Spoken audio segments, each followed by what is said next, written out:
So there is one concern that I have, Yeah. and it's not necessarily on the case of being on either side. I've tried to put myself in the shoes of being a citizen of the United Kingdom. Yeah. And I'm like, if I was seeing a lot of people coming, and what I don't want to say adulterated or defacing what you would call the culture, Yeah. but changing literally the fabrics of society, then I would be a bit uncomfortable. Okay.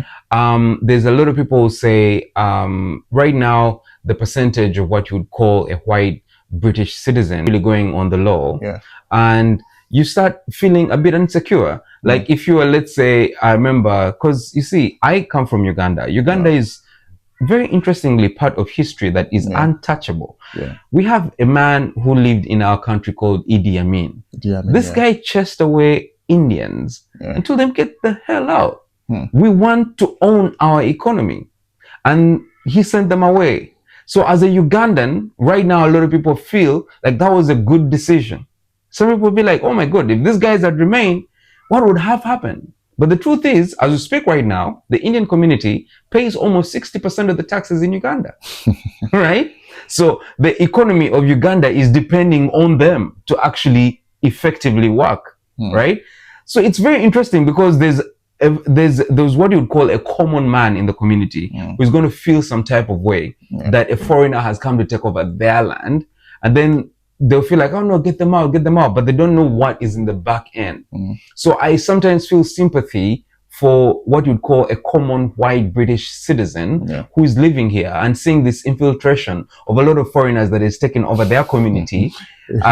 So how do you then battle with that? Do you ever have any empathy for that? It's quite interesting that you called it infiltration, because that's what they feel. They might not understand some of the details, because they don't know that I am here not because I want to be here. No, I'm here because I want to live with my wife, who happens to be a British citizen, and I mean, her life is here, and I'm thinking, okay, we want to raise our children here. It would be nice for me to be a part of that. We can go back to our country and live there, but it's easier for me to live here and go back to Uganda than living in Uganda and coming here, right? You get what I mean? So then someone who sees me, they'll be like, what is this guy here doing? We need to go back to your country. But then maybe they don't understand. So I feel a bit of empathy for them, because I feel like, I feel like I understand where they come from. But then I don't want to blame. It's a very crazy thing for me. The word infiltration means people coming in, just flocking in. Yeah. Right. If I want to take it back to the get-go, right, I would say England infiltrated half of the world. England took over Nigeria and ruled Nigeria for many years, more than a decade. Decades. England ruled India for 100 years. I think it's 200 years. Almost 200 years. Trevor Noah said, nobody should ever come from Britain and tell people to go back their place, because they came and they I get so that. Like I'm telling you, why did Nigerians say, oh, why did England just come and take over the whole country and just rule the country for many years, and no one complained of infiltration. Right. And they'll bring up an argument and say, well, we brought civilization, we brought this, we brought that. No, we didn't bring civilization. There was my grandfather. My grandfather was a businessman. Way before, this is before they came. He was doing business. Who was he doing business with? Who taught him business? The biggest empire, which is the Benin Kingdom, which is a big civilization already, right? A already developed civilization already, was infiltrated. This is just one thing that most of the new generation English people don't understand. They don't even know, right? They don't know that from the world history, immigration has always been a thing. That's how people develop, right? This country brings skilled workers in to pay tax, to work hard. I'm not talking about illegal immigrants. Obviously. Because I mean that stereotype. That's a different. That's a different thing entirely. I'm talking about legal immigrants who came into the country, like myself, came into this country, paid tax, contributed, working, volunteering, doing all of this good stuff, right?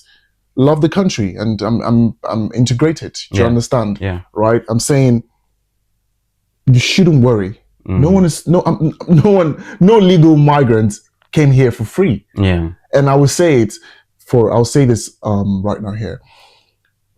If you're broke and poor from your country, you cannot afford to come to England. That's true. Yes. 100%. You can't afford to come to England. So you're getting the cream of the cream. You're getting the cream de la cream. Yeah, because it's compare the British pounds to a Nigerian naira. If you're able to afford to migrate or to move to England, pay your tuition fee or pay your rent or do whatever. Yeah.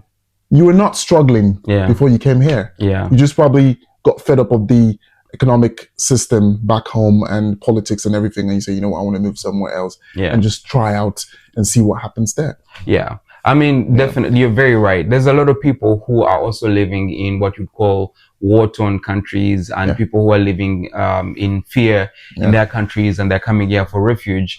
And, I think the reason that's why they open it up for refuge is because maybe some of the policies that have been pushed around are clearly because that's why maybe there's war-torn issues that is happening in their countries. Also, another thing that I wanted to say, and I'm sorry to drag in Uganda quite a lot. Uganda was not colonized. It wasn't? No. Uganda was a British protectorate. Oh. Do you know what Ugandans did? What? Say, you come, we shall host you here, we shall fight for you. You come. Don't beat us, please. Just don't touch here. Don't touch nothing. Just come. Here is your room. But just give us a gun. Let us also fight for you. And that's how Uganda and Britain became friends. A lot of people think that Uganda was colonized, but Uganda is one of the few countries that was not colonized. They played their way. If we don't, we need to just call these guys to Ugandan. You're wondering why Ugandan women are everywhere right now. Oh, a Ugandan is very hospitable. They are very good at making sure that a lot of people feel comfortable in their country because they're not hostile. And also another thing is, by the time that we're getting our independence in 1962, we didn't fight. We didn't shoot anybody. We just sat down on the table and said, you people, please. It's time to go. Leave. Just go back. And these guys accepted. They said, you know what, maybe this is right. But then the country hasn't done a good job. Uganda would have been a great friend to Britain, for example, if it wasn't for Idi Amin and a lot that happened around the time. But I say that to say that a lot of the Ugandans that came to the UK came here because there was a great friendship. What you would call the Kabaka of Uganda, the Kabaka of Buganda, who was the first actually president, was taken care of by the British running away from Ugandans. So a lot of people felt some sort of safety living in the UK than in Uganda because of the issues that are happening back home.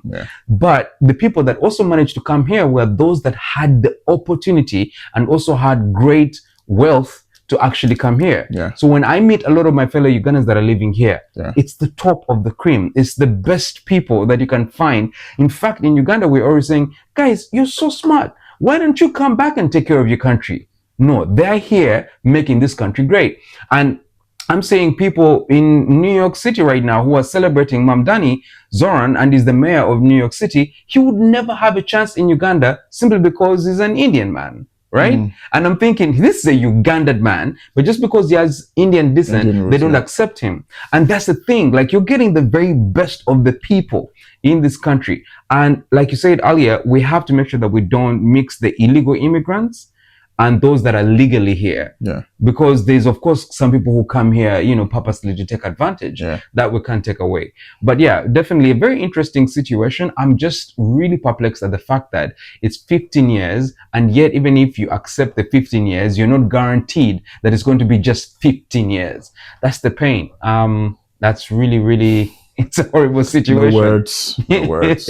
No words. Come here, pay your taxes, live well, and go back home if you can.